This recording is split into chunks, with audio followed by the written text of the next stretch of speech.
On purpose. You are not a Christian by accident. No one of you sitting here right now became a Christian by just falling into it. You were made a Christian, a follower of Jesus Christ with intent. And God has a purpose for each and every one of us. But I think so often we kind of see our Christianity, we see our Catholicism more like an appendage that's just added on to who we are outside this building.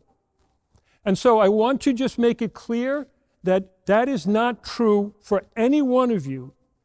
Either you're all in or you're not. And we have to live our Catholicism with that purpose in mind of what it is we're going to accomplish for God. The Sermon on the Mount, which comprises 3 chapters in Matthew's Gospel, 5, 6, and 7, is the most important part of the Gospels for each and every one of you. And I highly encourage, if you haven't, read the whole thing in context, because we're going to interrupt it for Lent and then Easter and then the feast. And by the time we get back to it again, it's going to be well into the summer. So read the entire sermon in context. I have to be honest with you, when I was in the seminary and we were studying the scriptures, well, I kind of had a favorite in the Gospel of John. That was my go-to gospel. I really liked a lot of what's in there. They've got those long stories that we're going to hear some in Lent. They've got these really powerful images, the woman at the well, the man born blind, all of these different stories that are in there that I just always found so compelling. Until probably the last 10 years or so, I never had a big love for the Gospel of Matthew, I have to be honest. It was just another one of the Gospels that was telling the story. Until I really started to read it in context, and especially since I've done the Bible in a year, and I've heard the whole gospel read within a couple of days, all of a sudden things started to click for me. Like, take today's reading. You are the salt of the earth. You are the light of the world. We like hearing those words, don't we? Yeah, you're light, you're salt, great. But what does that mean? So first off, we have to read the entire sermon, but what Matthew has done is Matthew has made parallels in his gospel, and we have to pay attention to those parallels because Matthew is going to make it clear that no one of us are going to stumble through the pearly gates. Matthew's going to make it clear that no one of you are going to get to Jesus at the pearly gates at the time of judgment and get a pass just because, well, I'm basically a good guy. Because that's not going to work. Trust me. You are the salt of the earth. You are the light of the world. Think of those 2 elements first off. Salt doesn't exist for itself. Salt is to flavor things. Salt is to be put on things. It's to preserve things. Salt only fulfills itself when it's taken out and used for something else. Light. Now, do you ever remember hearing those old things that like you really want to try to like mess with someone's head? If a tree falls in the wilderness and there's nobody there to hear it, did it make a sound? If there was a light lit in the darkness in the middle of the forest and there was nobody there to see it, did it give light? These kind of puzzling little things. Light doesn't exist for itself. Light exists to help you. Light pours itself out so that when there's darkness in your house, you turn a light on, now you can see. So when Jesus is using these images, he's really setting us up. You have to live with the purpose of being salt and light. Basically, you're supposed to live to give to others, to care for others. You are supposed to be around as a Christian to live the Christian life, which means that there are specific things we ought to be doing. Now, the rest of the sermon gives a lot of good insight, but what about the other end of Matthew's gospel? We're going to hear it this fall, but I want to point to it right now. You are the light of the world. We get to Matthew chapter 25, and in Matthew chapter 25, it starts out with the parable of the 10 virgins who had their lamps that were supposed to be lit, but 5 were foolish, 5 were wise, 5 didn't fill their lamps, 5 did, and their light was still burning brightly. That means that there's going to be an accounting. But also, too, you are the salt of the earth. You are there to be for others. The next parable right after that one is the parable of the talents. God gifts you, He salts you, He flavors you, He makes you this person to be for others. And so, the parable of the talents. With what God is giving you, are you parlaying it into discipleship? Are you bringing other people to Christ? Are you showing your generosity by caring for others, by looking at others, of feeding the poor and doing all those things? Because at the other end of Matthew's gospel is that parable that always disturbs me. When Jesus separates the sheep from the goats, and on the one side, He's got the sheep that He says, you know, you were wonderful, you fed me, you clothed me, you cared for me, you visited me when I was in prison. When, Lord? When you did it to the least, you did it to me. There will be an accounting of what we do.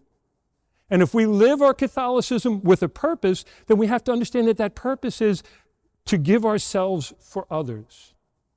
To give ourselves for others. And I think so often, like I said, we see our Catholicism as just, well, you know, it's just another category of who I am. No, it can be the only category of who we are. We have to live with that intention to love and to care and to serve one another. I've seen this most clearly. We're starting National Marriage Week. I've seen this most clearly whenever I talk to people who are married, or whenever I talk to people whose family life, you know, they're growing in grace and holiness. I remember talking to a friend of mine many, many years ago. He'd been married about 2 years, and so I said to him, so how's it being married? He goes, I don't have anything anymore. See, you know what I'm talking about, right? I really don't have anything anymore. Everything is ours. And he goes, it took me a while to figure that out. He got so used to, well, this is my car, and this is my bed, and this is my food, and this is my. And he found out very quickly, no, everything is ours at best. And it was up to him to constantly be giving to his spouse and to be caring for his spouse. He didn't exist for himself any longer. He existed for her and eventually the children that came along. That is the image that we have of Christianity. The most common image you find in the Bible of God's relationship with His people is the image of marriage. Becoming one and then giving yourself to each other each and every day, constantly pouring yourself out, spending yourself for the other. It's a lot easier when I talk about having children because parents, you know, from the moment a child comes into your home, your life is no longer yours. Your entire existence is for that child, or children if there are more than one. That is the Christian message. When we say those words on purpose, that's what we mean. Everybody must be a disciple of Jesus Christ. And being a disciple of Jesus Christ means we do exactly what He did. And if you forgot what He did, we put a big thing up here for you to see so that you will never forget. He gave Himself totally for you and asks you to give yourself totally for others. And so I think we're past that period of casual Catholicism. I think we're past that period that kind of started in the 70s and 80s where we were just another social organization where we can all go around, you know, like protecting the trees and saving the whales. No, this is about the salvation of the soul. And I spend myself out of love of you because I want to see you in heaven. And I hope you spend yourself for one another so that the person you are loving will also make it to heaven. Nobody is here by accident. Nobody is here without intent. And I am so glad that you are here, and I encourage you, and I ask you today especially, what is the reason you became a Christian? Is Christianity the central focus of who you are? If people were to look at you and spend time with you, would they figure out that you're a follower of Jesus Christ? How well would they know that you're a follower of Jesus Christ? I always kind of pull this one once in a while. Everybody's on social media nowadays. If someone went and looked at my social media thread, could they figure out that I'm a Christian? These are the things that we talk about where it's outward, not inward. That we're pouring and spending ourselves for others and encouraging others and giving ourselves for others. And so this week, maybe look at some of those areas where you can be a little bit more generous with your time or talent or treasure. Or you can be a little more generous within the family or with your spouse.